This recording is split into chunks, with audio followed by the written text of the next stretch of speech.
Every year, the city experiences several flash floods. Flash floods are mostly caused by the seasonal monsoon rain when inadequate drainage systems are unable to channel the water flow properly. The overflow of the river is also a major reason for occurring flash floods in the city.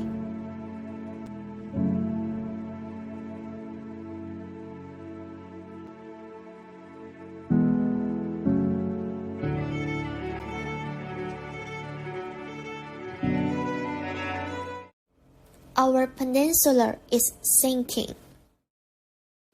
Let's see what's happening recently. Since the rains began on the night of December 17th, tens of thousands of people have been evacuated, and 41 had lost their lives as of Friday afternoon. Perhaps more devastating than the millions of ringgit worth of damage the floods have caused is the unimaginable trauma experienced by victims.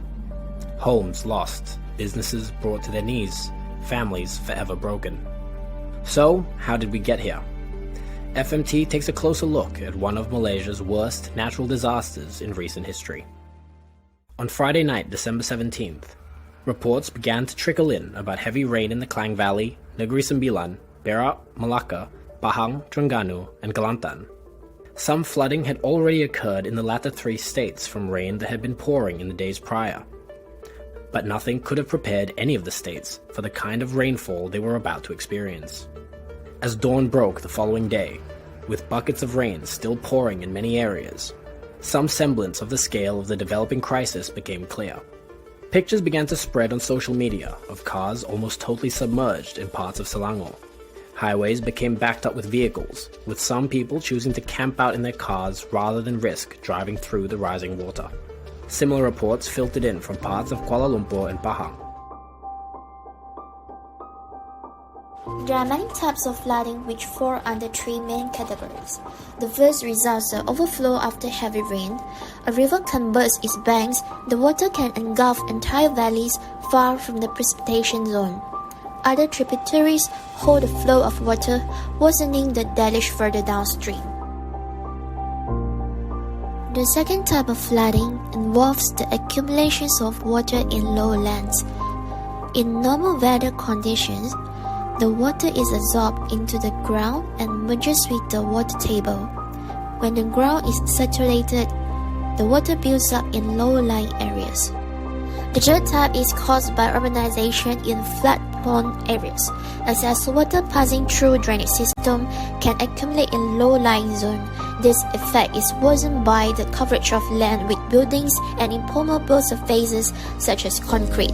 Less water can be absorbed into the ground.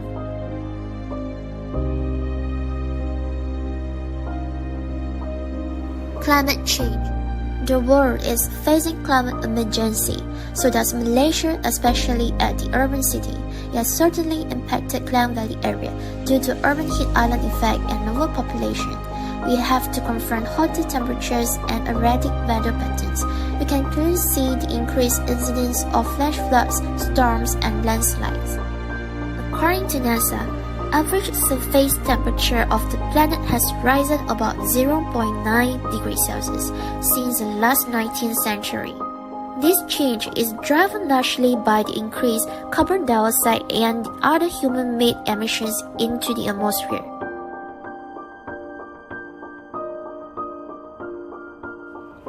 Deforestation. When trees are felled, it causes rain to flow down the soil instead of being absorbed into the earth by trees. This causes rainwater to flow down at a faster rate into the rivers. According to the Geographical Association, Malaysia suffers the anomaly of having the highest deforestation rate of any country in the world. From 2000 to 2012, Malaysia's rate of forest loss was at 40.4%, surpassing even Brazil and Indonesia. This amounts to 19,200 square kilometers, an area almost the size of Perak and more than double that of Selangor.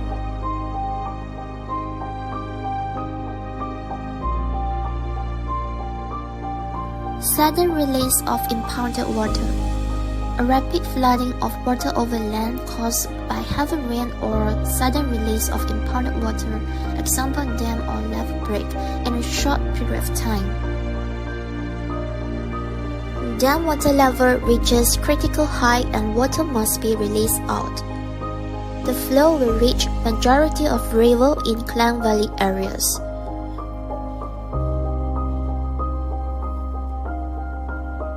When all gates fully open, release rate is at 376.6 meter cube per second. It will cause the river water level to rise, but is the only available best option. Poor drainage system. The drains are clogged with debris and litter. The silt traps, especially at the street, are very poorly maintained. As a result, sediment and debris end up clogging the drains, leading to flash floods after a downpour.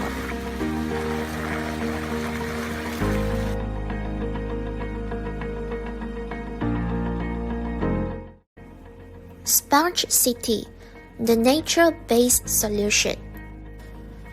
A sponge city refers to a city where its urban underground water system operates like a sponge to absorb, store, leak, and purify rainwater and release it for use when necessary. Catchment elements. When it comes in contact with the surfaces of a catchment, it picks up sediments, nutrients, and other impurities. In a stormwater passage, the runoff is conveyed by drains and canals into reservoirs for storage and treatment. The catchment elements can be the circulation infrastructure such as vehicular road,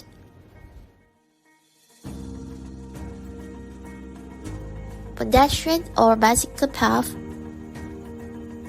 canal or waterway, water body such as lake or pond, open field, urban plaza,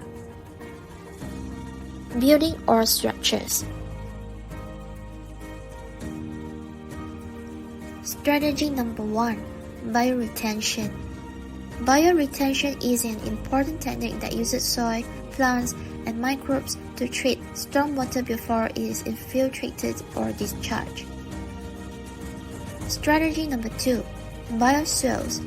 A bioswale is typically a vegetated channel with a parabolic cross-section that can be used in place of a ditch to transport stormwater runoff from streets, parking lots, and roofs. Most bioswales are designed to be dry except just after rain events. Strategy number 3. Green Street. It is a stormwater management approach that incorporates vegetation, soil, and engineered systems such as movable pavements to slow, filter, and cleanse stormwater runoff from impervious surfaces. Today's cities only allow around 50% of water to seep through them, while natural ground cover allows more than triple this, at around 50%. This is where permeable surfaces can be a game changer. Large parking lots, pavements, and sidewalks could be constructed using permeable, highly porous materials that allow water to seep through its surface and become groundwater or drain into drainage system. Strategy number 4. Green building. Green building promotes the efficiency of buildings with regards to the use of water, energy, and materials.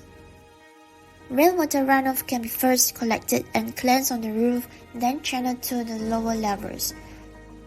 Alternatively, the cleansed water can be used to irrigate the plants on the planters and balconies, or for washing of pavements and walkways.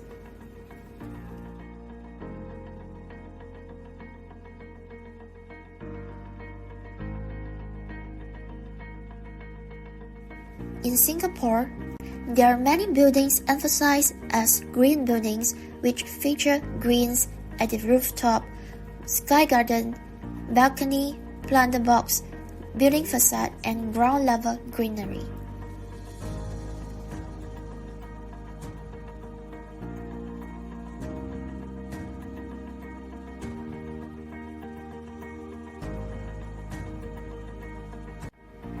Treatment of water.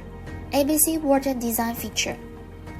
The ABC Water's concept of integrating the environment, water bodies, and the community. On a smaller scale, will be simple to implement and help to develop a more efficient and sustainable design. In micro scale, how can a residential area to mitigate the problem? Let us have a closer look at the entire system with ABC Water's design features. There are many different functions. Firstly, rainfall runoff can be detained before it is released into the drains to slow down the flow, and this reduces the risk of flooding. Secondly, plants and other techniques can help to remove pollutants from the runoff.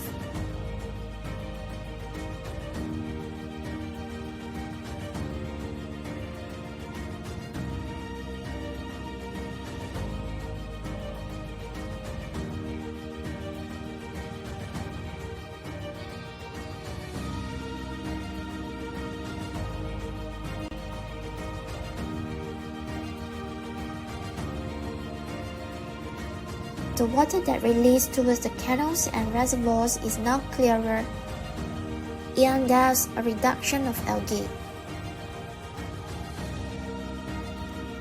We can also use the collected rainwater for non-potable use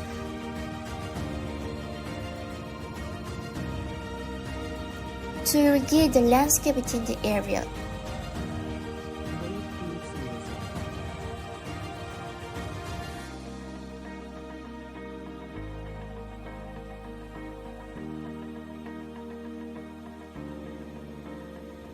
With the bioswales approach, it can be designed with shrubs or flowering plants for ecological biodiversity too.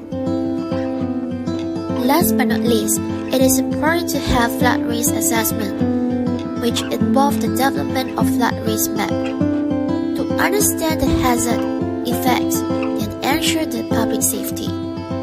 It helps to manage flood risk through decreasing probability and minimizing potential consequences.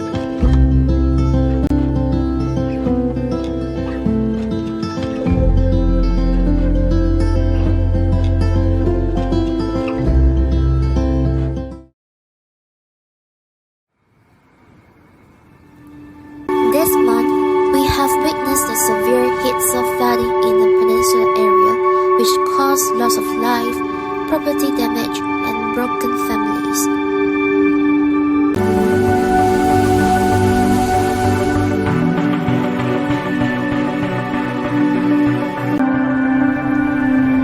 There's hope. We can, and we must make peace with the nature. All of us should play a role in the situation. The government has to take effective ways to overcome the problem, and the citizens should be responsible and give full support to the government plan.